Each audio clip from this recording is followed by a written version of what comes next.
रमता राम जपो रे प्राणी, अब तो सुन ले राम कहानी।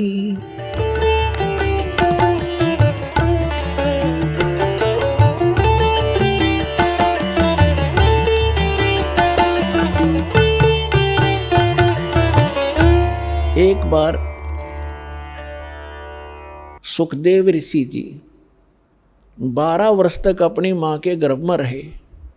वो बाहर नहीं आए क्योंकि गर्भ के अंदर बच्चे को अपने पूर्व जन्म के संकट और आने वाले इस जन्म में जो लिखे हुए हैं वो सारे याद रहते हैं कि के दुख आएंगे तेरे ऊपर बाहर जाते।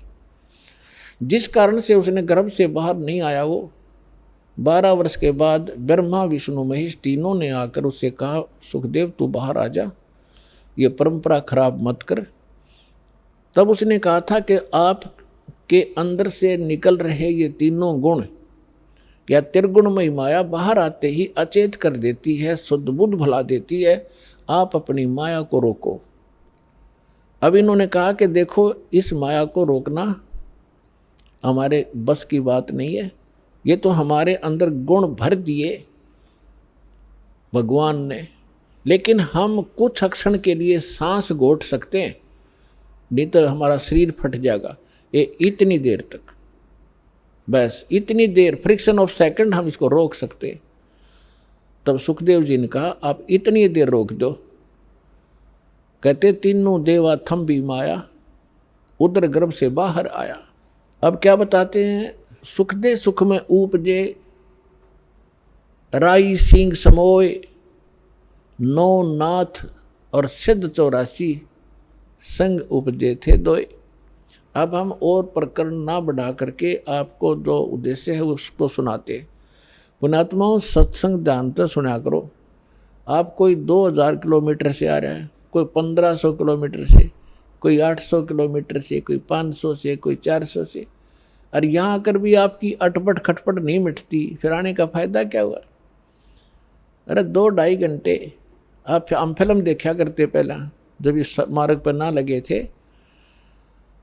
एतवार के अंदर क्या स्कीम बनाया करते कि VCR लाओगे किराए पर, 100 रुपये लगेंगे और 3 फिल्म लाओगे 3-3 घंटे की हैं, और शाम में चला देते 7 बजे।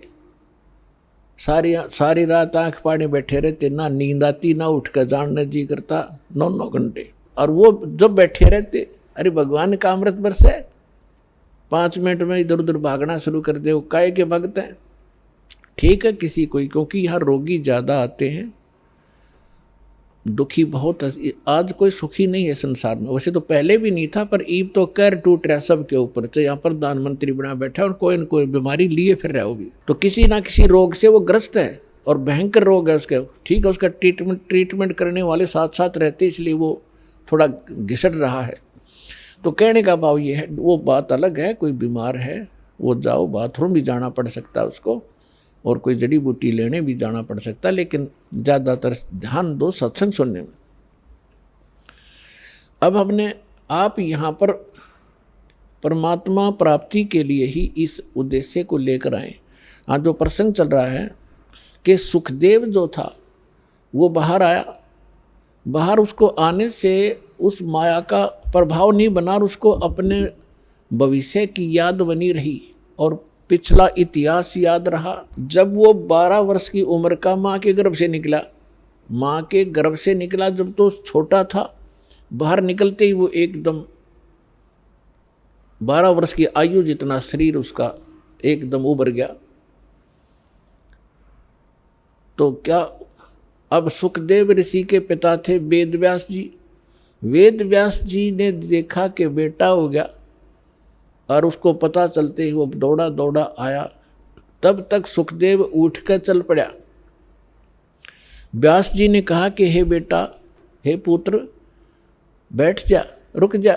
तब उसने कहा, देखा नहीं अपने पिता की ओर, चलते चलते कह रहा है कि एक लेवा एक देवा दूतम, ऋषि जी कोई किसी का पिता नहीं पूतम, ऋण संबंध जुड़ा एक ठाठा, अंत में सब 12 बाटा।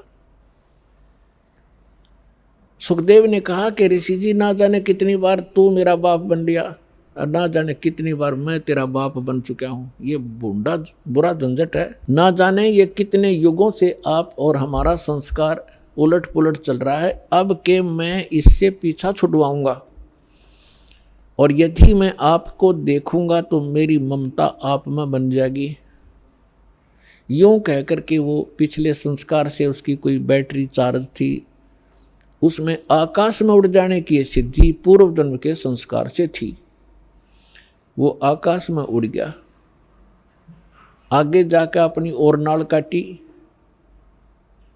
और पत्ते पुत्ते लपेट कर जंगल में घूमने लग गया। ये लंबी कथा है, हम उस प्रसंग पर आते हैं कि एक लेवा एक देवा दूतम, और कोई किसी का पिता नहीं पुतम। पुणात्मा और परमात्मा का ज्ञान है, ये किसी डूम बाट के गीत नहीं है। यदि आपने अध्यात्म मार्ग को ग्रहण करना है और यहाँ भी सुखी होना है और सतलोक चलना है, तो जो ज्ञानदास आपको बता रहा है उसको हृदय में समा लेना। अब क्या बताना चाहता हूँ कि जैसे आज कोई आपका पुत्र है, कोई पुत्री है, ये पिछले संस्कार से है। एक बेटा ऐसा है, पिता कमा रहा है, जोड़ रहा है, उसके लिए मर रहा है, और वो गुलछर्रे उड़ा रहा है, शराब पी रहा है, गाड़ी खरीद ली है, और 10 मित्रान बिठा कर होटलों में जाकर दारू पीता है, मांस खाता है, और पिता बैठ कर रोता है। तो उस पिता ने पिछले जन्म में उस बेटे का ले रखा था, कोई किसी ने कभी रिश्वत ली होगी या कोई धोखा करके कोई अटपट किया होगा, अब वो पूरे करके छोड़ेगा। आप सुन रहे थे जगत गुरु तत्वदर्शी संत रामपाल जी महाराज जी के मंगल प्रवचन। अधिक जानकारी के लिए विजिट कीजिए हमारी वेबसाइट www.jagatgururampalji.org। संत रामपाल जी महाराज जी के शुभ आशीर्वाद से पूरे विश्व भर में 500 से भी ज्यादा नाम दीक्षा केंद्र हैं, जिन पर संत रामपाल जी महाराज जी द्वारा ऑनलाइन निशुल्क नाम दीक्षा दी जा रही है। अपने नजदीकी नाम दीक्षा केंद्र का पता करने के लिए संपर्क करें 8222880541।